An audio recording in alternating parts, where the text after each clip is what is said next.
उत्तर बिहार की नदियों का कहर लगातार जारी है। नदी की जो तेज धारा है वो गांव को लील लेने पर आमादा है। किनारों पर कटाव तेज होता जा रहा है। मजबूरी में गांव वाले अपने ही आशियाने पर हथौड़ा चला रहे हैं। कहीं गांव के गांव बाढ़ की बर्बादी झेल रहे हैं। देखिए दर्द और बेबसी की कहानियां हमारे इस खास कार्यक्रम में।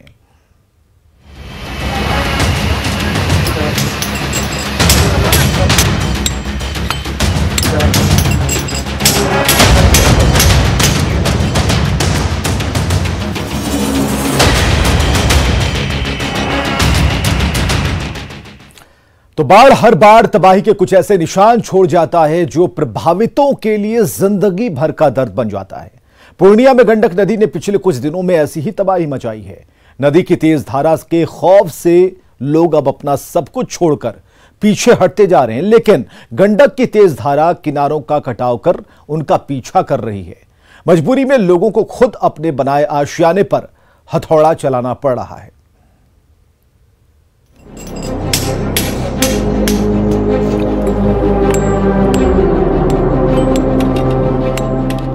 पलायन की तो अनगिनत तस्वीरें आपने देखी होंगी, लेकिन अपने आशियाने को अगर खुद तोड़ना पड़े तो समझ लीजिए जान पर बनाई है। वरना कौन जिंदगी भर की कमाई से बनाए अपने आशियाने पर इस कदर बेरहमी से हथौड़ा चलाता है। कनकई नदी पूर्णिया के बायसी के नगरा टोला के लोगों को सता रही है। लोग नदी की तेज धार से बचने की लगातार कोशिश कर रहे हैं, लेकिन अब कोई चारा नहीं बचा। मैं अभी मौजूद हूं अमौर प्रखंड के नगरा टोला में, और ये वही नगरा टोला है जहां पे कि पिछले साल एक प्राथमिक विद्यालय कटकर कनकई नदी में विलीन हो गई थी। और ये कनकई नदी है।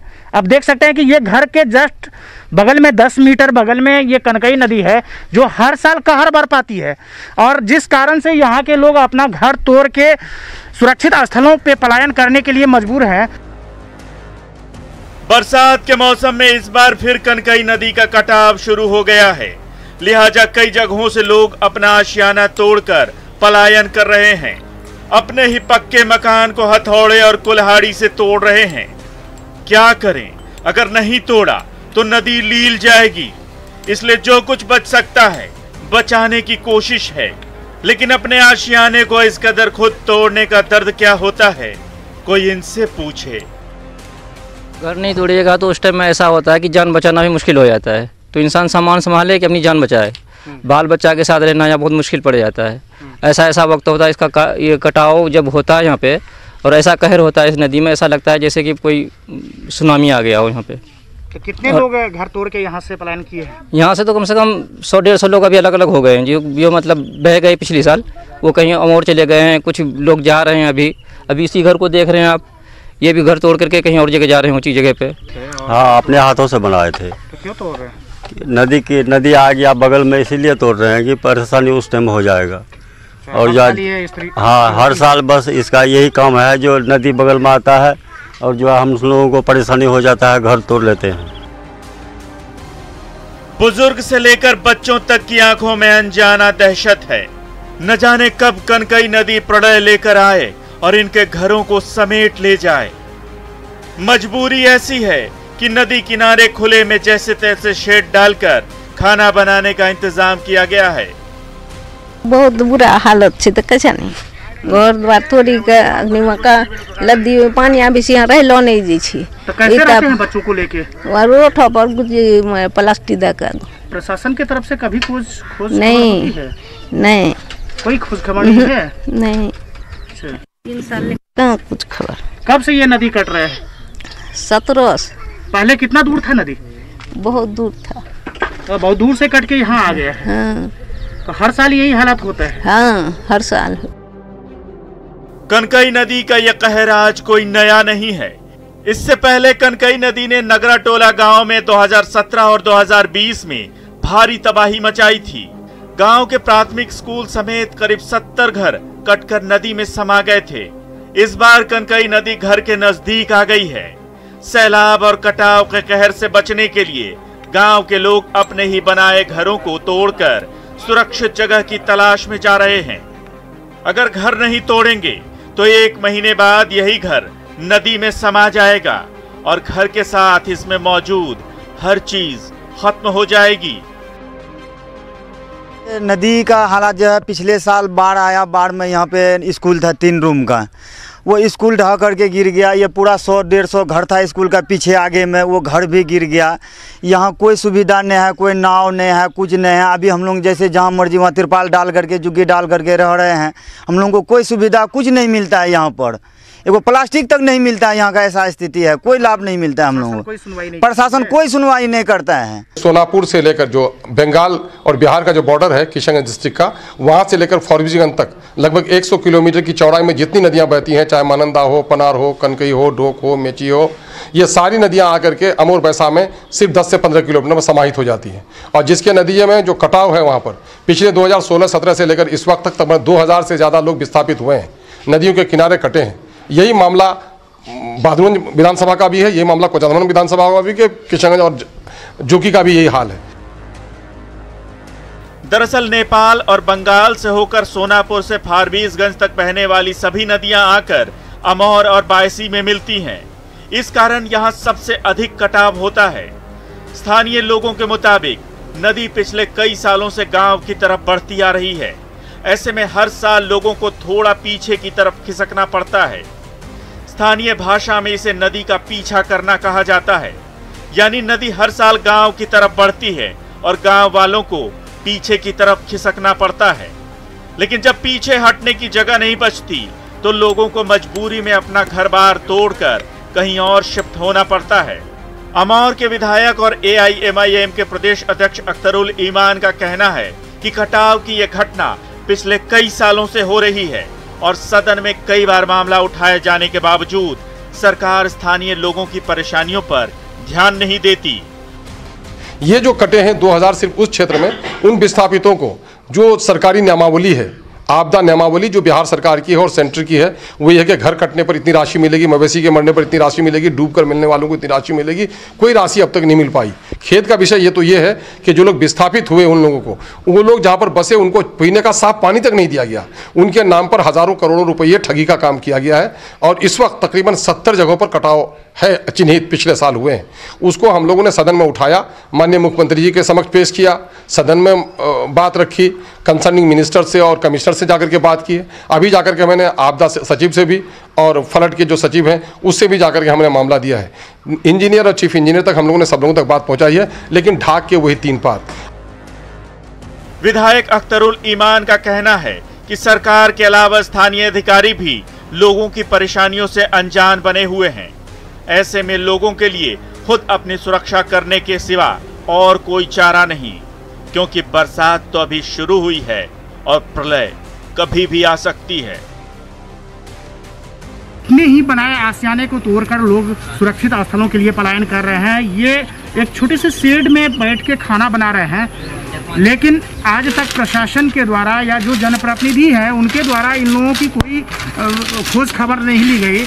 कुमार प्रवीण, न्यूज़ 18, नगरा टोला, पूर्णिया। तो समय के साथ गंडक का जलस्तर तो कम रहा, लेकिन जैसे जैसे गांवों से पानी उतर रहा है तबाही के निशान साफ नजर आ रहे हैं।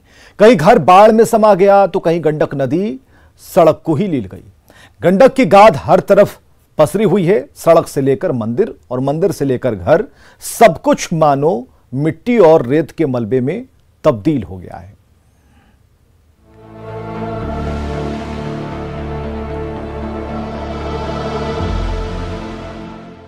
बाढ़ आई, अपने साथ बर्बादी लेकर आई।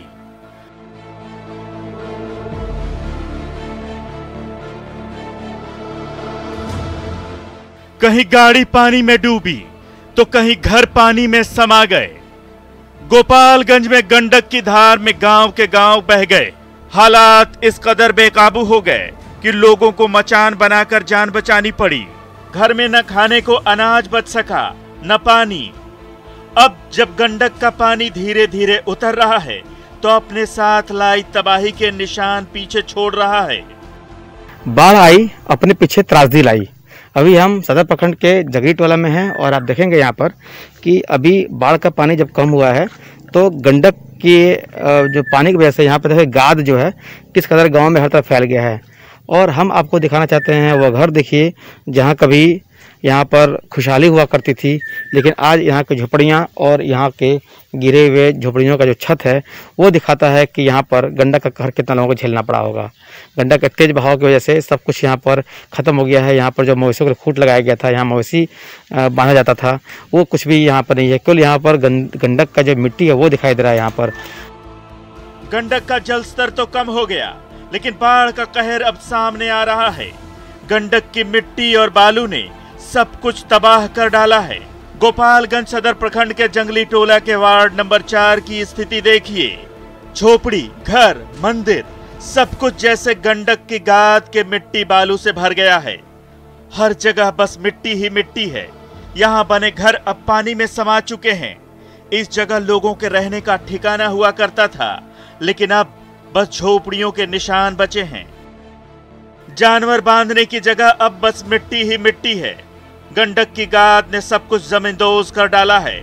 पेड़ के आसपास देखिए, यहाँ लगभग 3 फीट गाद जमा है। इससे आप गंडक के खौफ का अंदाजा लगा सकते हैं।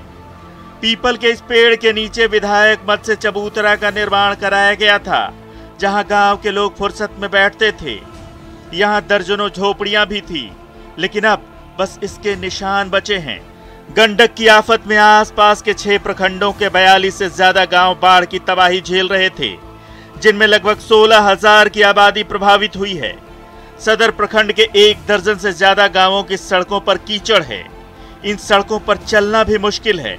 अब गांव के मंदिर का हाल देखिए। ग्रामीणों ने चंदा और श्रमदान से मंदिर का निर्माण कराया था, लेकिन मंदिर की सीढ़ियों पर गंडक की करीब 4 फीट गाद जमा है। ये मंदिर भी इसका जो है कई भाग उसका ज़मीन में धंस गया है और मिट्टी जो है मंदिर के ऊपर तक आ गई है।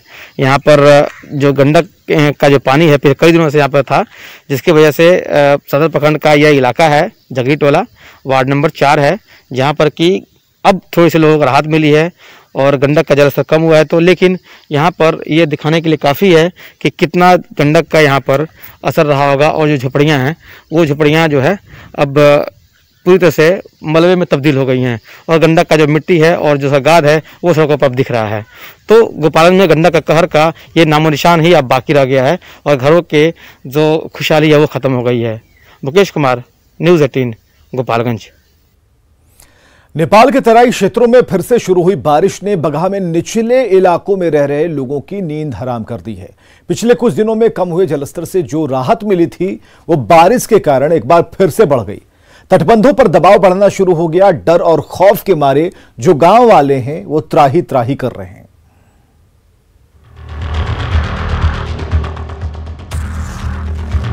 वाल्मीकि नगर और नेपाल के तराई क्षेत्रों में फिर से बारिश शुरू हो गई है। रुक रुक कर हो रही बारिश के बाद बगहा में गंडक नदी के निचले इलाके में रह रहे लोगों की नींद उड़ गई है। गंडक नदी का रौद्र रूप कम होने का नाम नहीं ले रहा। पिछले कुछ दिनों में जल स्तर तो कम हुआ है, लेकिन खतरा लगातार बढ़ता जा रहा है। तटबंधों पर बसे गांवों को अपनी आगोश में लेने के लिए गंडक आमादा है। गंडक नदी की तेज धारा के कारण किनारों पर लगातार कटाव हो रहा है। तटबंधों पर बना 4 मीटर चौड़ा बोल्डर पिचिंग नदी की धारा के कारण कट रहा है। ग्रामीण खौफ के साये में जी रहे हैं। परेशानी ये है कि यहाँ पे कटाव काफ़ी जोरों से हो रहा है और हालांकि कुछ अधिकारी आए हुए हैं यहाँ पे उनकी देखरेख में ये काम हो रहा है। तो देखिए अभी कटाव फिलहाल नहीं हो रहा है, लेकिन आगे क्या होगा उसके लिए यहाँ पे वो सब अपनी निगरानी बनाए हुए हैं। यह हाल बगहा शहर के अग्रवाल वाटिका के पास का है। गंडक के किनारे गांव को बचाने के लिए बने बोल्डर के बांध पर लगातार दबाव बढ़ रहा है। हालात को देखते हुए प्रशासन अलर्ट मोड में है। अधिकारियों का दावा है कि घबराने की कोई बात नहीं। आगे में 1-1.5 मीटर लॉन्च किया है, 3 साढ़े 3 मीटर की लंबाई में, ठीक है ना। तो उसमें घबराने की बात नहीं है, उसको हम लोग पैक कर लेंगे। पहले फ्लड एक्सपर्ट आ जाए और चीफ साहब आ जाए तो उसमें कोई दिक्कत नहीं। बोल्डर पिचिंग है और यहाँ पर पानी का दबाव है 9 मीटर है और पानी का भी दबाव है, यहाँ पे करंट बहुत है, तो हम लोग अलर्ट मोड में यहाँ पे रहेंगे। पिछले हफ्ते गंडक ने बगहा में जो तबाही मचाई थी वो अब तक लोगों के जहन में ताजा है। डर और खौफ के मारे लोग त्राही त्राही कर रहे हैं। पिछले कुछ दिनों में लोगों को जो राहत मिली थी, नेपाल के तराई क्षेत्रों में हो रही बारिश ने उसे छीन लिया है। वाल्मीकि नगर के साथ ही नेपाल के तराई क्षेत्रों में फिर से रुक रुक कर बारिश हो रही है। देखिए, आप सामने देख सकते हैं, ये नेपाल का पहाड़ी इलाका है और लगातार जो सूचनाएं आ रही है और सामने से लगातार वाल्मीकि नगर और आसपास के इलाकों में लगातार बारिश हो रही है और यह बारिश गंडक नदी के जलस्तर में बढ़ाने के लिए काफ़ी है।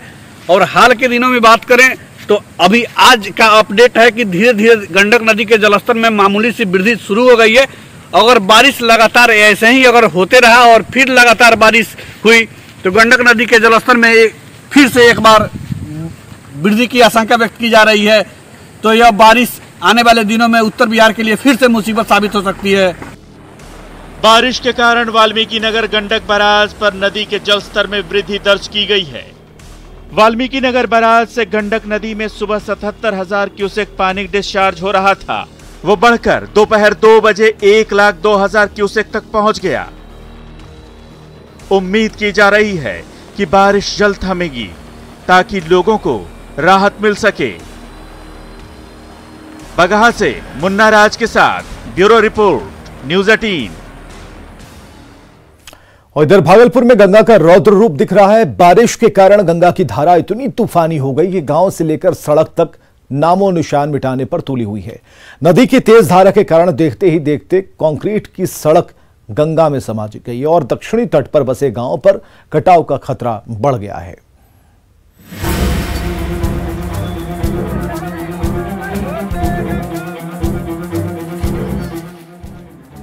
देखते ही देखते कंक्रीट की ठोस सड़क गंगा नदी की धारा में विलीन हो गई।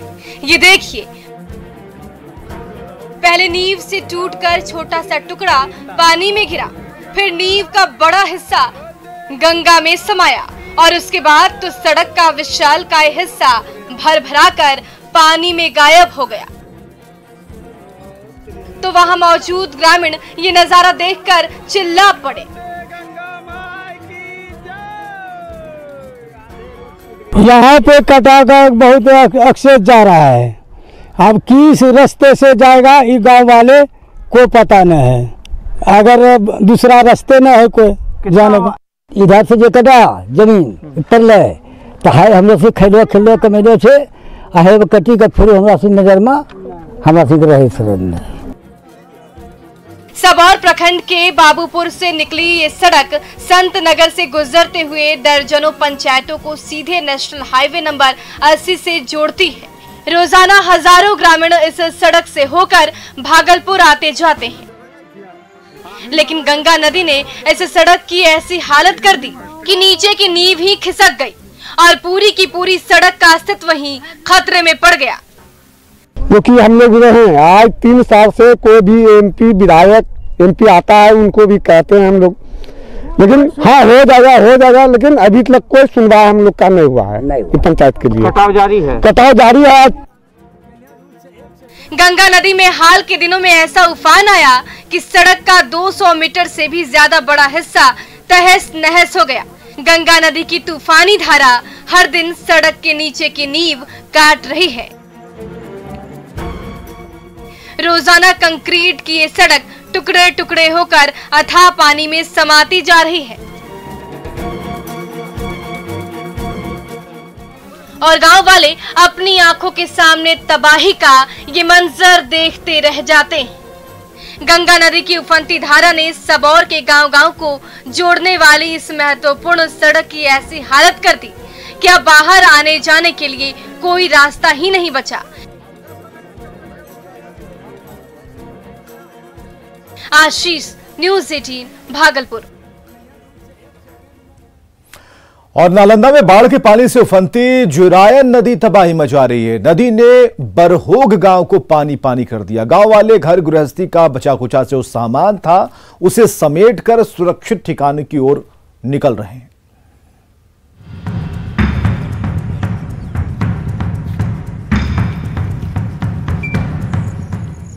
बाढ़ के पानी से उफनाई जिरायन नदी की धारा ने बरहोग गांव को पानी पानी करके रख दिया है।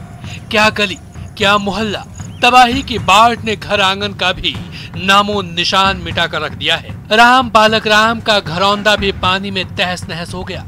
मिट्टी की दीवार ढह गई, एस्बेस्टस की छत धराशायी हो गई, तो पानी में डूबे घर गृहस्थी के एक एक सामान पीठ पर लाद कर ऊंचे ठिकानों की ओर ले जाने के सिवाय और कोई चारा नहीं बचा। खाल होने से बह गया घर द्वार से। तो कैसे हुआ है?